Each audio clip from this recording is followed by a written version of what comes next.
Eric, Bakker the naturopath. Thanks for coming back. Let's talk about omega-3 still. We're still on the topic.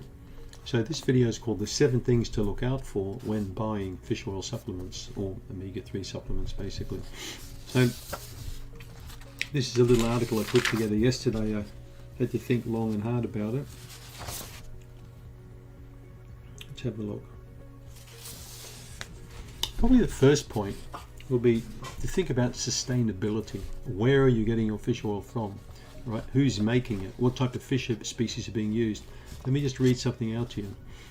Have you ever considered what species of fish are used to make your omega-3 fish oil supplement? How and where were the fish caught? How and where was the oil processed? Many people are surprised to hear that almost all of the omega-3 supplements today for sale in the US are made from the Peruvian anchovy, caught in South America. When the fish species is clearly not named, the omega-3 will most likely be sourced from anchovy oil. The Peruvian anchovy fishery has been called the most exploited fishery in world history by the FAO, the Food and Agricultural Organization by the United Nations, and the GOED-three, the Global Organization for EPA-DHA. They estimate that more than 80% of all omega-3 supplements sold, including those sold in America, are made from Peruvian anchovy, the most exploited fishery. It's used in nearly every single brand of fish oil today, in health food stores, pharmacies, whole food marketplaces, Walmart, Costco, iHerb. It's everywhere.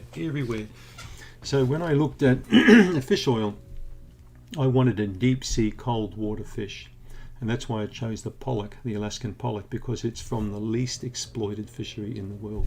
Go and have a look yourself. That's point number 1. Don't get fish oil from an exploited fishery, right?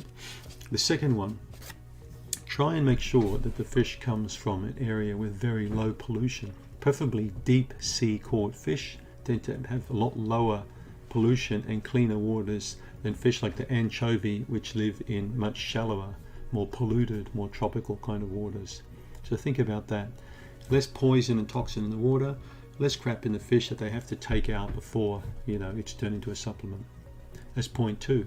Point 3, that the fish oil has been molecularly distilled to remove all impurities. This is very important because not all fish oils are made the same.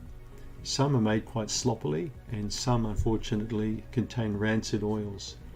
Many fish oil supplements I sampled many years ago made me sick. When I went to health food shops, I would buy different types of fish oils, try them out, and I can tell you some of them just smell rancid and they're off. So just be careful what you buy.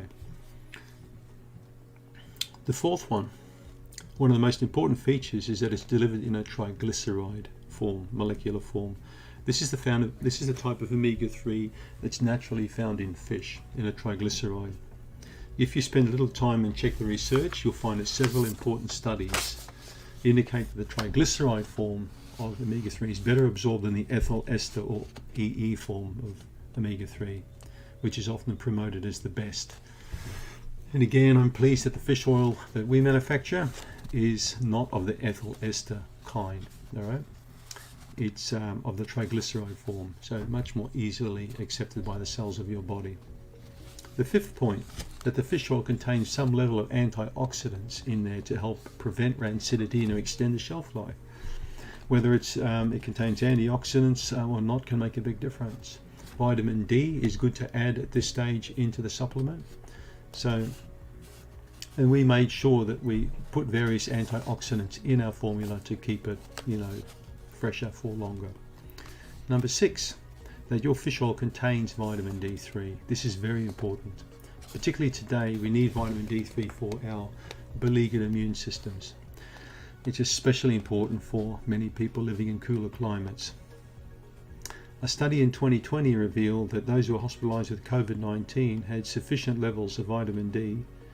The patients who were hospitalized who had the sufficient levels suffered less from adverse outcomes and even death. They found that a lot of people who passed with COVID had rock bottom to 0 vitamin D levels. Have a look into it. It's actually really sad. Research has shown that having healthy vitamin D can assist in keeping your immune system in a powerful shape, protecting against coughs, colds, flus, and many different things.